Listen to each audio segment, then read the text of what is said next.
Xenonauts is a bit of a difficult one for me. There's a lot I really like about it, but also stuff that I dislike. It's a take on the Xcom style video game, but leaning more into the early days of the Xcom series, looking at your UFO defense rather than its modern day interpretation in Enemy Unknown. This gives it an almost hardcore vibe from the get-go, and if you're not familiar with this style of play, or even if you are, but only have just scraped through the final missions of Enemy Unknown, play Xenonauts on the easiest difficulty. Honestly, I wouldn't be too ashamed by that. Maybe it's me and my little baby brain not knowing tactics too well, but I'd prefer not having half my squad get one shot by an alien that I can't see because they're on the other side of Peru. You can argue that I'm not playing correctly, that I need to be playing with more care, but as far as I'm concerned, I am. So anyway, Xenonauts. Xenonauts can be effectively split up into three different sections: base building and management, alien interception, and alien intervention. Let's start with the last two for now. Alien interception is what fills the gaps between your base building and alien intervention missions. With your base serving as a radio scanner, you can detect when UFOs have breached Earth's atmosphere and have started skimming through the skies, wreaking havoc and abducting humanity. When there's a UFO detected, you can choose to send out interceptors to stop the UFO. Upon intercepting the alien threat, you're then given the choice. You can either allow the fight to auto-resolve, or you can take control of your aircraft and fight the alien threat head-on. Controlling your aircraft is a bit clunky. You click to control the correct aircraft and then click to the specific locations for it to fly to. The issue is, because they're interceptors, their flight path is very rigid, which of course makes sense, but it makes it feel like I'm wrestling with sludge to make aircraft do what I want to do.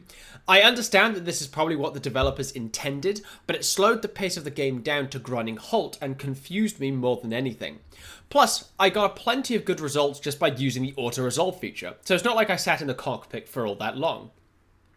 Winning these fights, however, is vitally important with learning and discovering new things about the alien threat. Shooting an alien spacecraft down over land will create a crash site for you to either bomb or raid. Bombing that location will give you a quick injection of cash flow, possibly needed if you're in a bit of a pickle with supporting your projects. However, if you raid the location, you have the chance to make even more money back, as well as take some alien materials back to the workshop to develop even more hardware. Of course, this scenario is also more dangerous because you'll have to battle your way through the defending aliens. You want their shit, they don't want you to have their shit, and this is where the alien intervention portion comes into play. Now, alien intervention is when you and your team of Xenonauts are deployed at locations throughout the world to deter the alien threat. This can be when you're invading the crash site for an alien spaceship, during a terror attack on a city, or during invasion missions where you make an attack on an alien base. If you are familiar with the isometric gameplay of Xcom Enemy Unknown, then you're familiar here. It's more of the same thing. Each unit you bring along will have an amount of time units available for use per turn, which they can use to shoot their weapon, use items, and move. One thing you may not be familiar with is that what you can see on a map is also down to which way a unit is facing. Simply moving to an area will not give you a good look into what's there in the room. You must also use remaining time units to rotate and search the room for enemies possibly hidden behind a door. Cover is not automatically applied either. You can't run up to a chest-high wall and expect to get the cover benefits for being behind the wall straight away. Realistically, it's only covering your jewels. To get full benefits of cover, you'll also need to save time units so that you can crouch. Similarly, you'll need to be careful with how far your units can see, as they have a far more limited sight range than the aliens do, which is one of the few things I think bring down the game. Opening up into an area and organising your units to cover every entrance only to be one shot by an alien off-screen that can detect you isn't what I'd call fair. It'd be one thing if I didn't plan ahead and used all my time units to send a unit right into the middle of a corridor without any way back. It's another for me to position them behind a wall in cover only to get shot by an alien 10 miles away. It's a lot of micromanagement. You've got to travel a certain amount just so you're able to view the room, as well as get into cover, as well as maybe shoot your weapon. Then also remember that you can't be in a position where you might be spotted by an alien, and possibly even save enough time units to put yourself in Overwatch to shoot any alien that passes your vision. It can be a lot, it can be frustrating, but when it clicks, there's a natural flow to gameplay. It becomes second nature to arrive at your destination, view your surroundings, and then crouch. And then, to fill in the gaps of fighting aliens on the ground or in air, there's the base management section. Each base you build has to be built and expanded from the ground up. You need to decide what's most important: a local force of Xenonauts to fight the alien threat, another laboratory to speed your way through tech. Do you need more engineers to develop the items and technology you need? Maybe you just need another base of planes to defend that region of the planet. It's up to you. There's a wealth of directions you can go in with base building, and none of them are necessarily incorrect. You just need to make sure that they end up benefiting you in the end.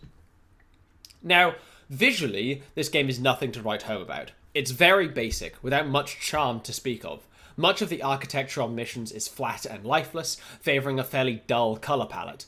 The same can be said about the main screen and your base management screens. Even the brighter blues hold a muddy colouring to them. This is possibly to accentuate how absolutely immense the task you have ahead of you is. It's a depressing situation to be in. Earth at the whim of alien invaders that far outclass us in every conceivable way, and it does lean into that theming. The issue is that it isn't too enjoyable to play. Especially seeing as that the idea of facing an insurmountable challenge can just be wrapped up in with dialogue effectively. But that's not even to say that the dialogue is skipped. What the game lacks for in terms of visual flair, it makes up for in snappy, witty dialogue. Whilst you don't interact with any of your fellow Xenonauts directly, your Xenopedia will fill with more and more information as you discover more things about the alien threat, or discover more technologies. The entries themselves are written in the form of someone writing you a direct report, and comes with the additional little snide remarks the writer would include, poking fun at other characters, commenting on their subordinates. The lack of flair and charm in visual design is made up for in that strong sense of humanity in the documentation. It's a pity that that humanity is hidden behind walls of text, but having scrolls of text unfold as you talk with characters about their every whim would slow gameplay down, so you win some, you lose some. But unfortunately, that charm doesn't quite make up for the egregious amount of bugs on display. Despite a game that has been out for a solid 8+ years now, there are still glitches abound. Tabbing out of missions causes huge visual bugs, effectively making the map unviewable, becoming nothing but a grey mass of squares. The user interface is largely unresponsive. I spent multiple occasions clicking the Add Engineer button over and over before the UI would respond and add the engineer I wanted added. Sometimes UI in the geoscape will disappear and not reappear until the next time you finish a ground combat, and let's not forget the multitude of crashes that occurred throughout my playthroughs. More than anything, the game just lacks polish. Gameplay is easy to understand once you're playing, but so much of the game is hidden from the player. It took me literal hours of gameplay for me to realise that you can right-click enemies to increase your chance of hitting them. The Overwatch mechanic didn't seem to work half the time, and I never fully understood how it was even meant to work. It's established early on that you have limited vision, which I get, but when I say that every alien has a binocular stuck to their face, I speak no hyperbole. It's impossible to predict when an alien will shoot you from off-screen half a mile away from your unit. Xenonaut intends to be a hardcore alternative to your modern-day iterations for the Xcom style game, and it really requires you to alter how you play the game, because using tactics from base game Enemy Unknown will most likely result in your squad's early demise. Still, a sequel to Xenonauts is in development and looks to improve on the first game's formula. A cleaner and enhanced visual design, bug fixes, and hopefully a better tutorial will improve on the base game tenfold. It's unfortunate that these fixes were deemed too minor to be in the base game and required a full release to implement them, but hopefully the sequel will also include additional features and quality of life improvements. Nonetheless, Xenonauts is a strategically rich alien defense game which is brought down by a collection of minor bugs, glitches, and obtuse game mechanics. I really do look forward to the fresh hell that awaits me in the sequel.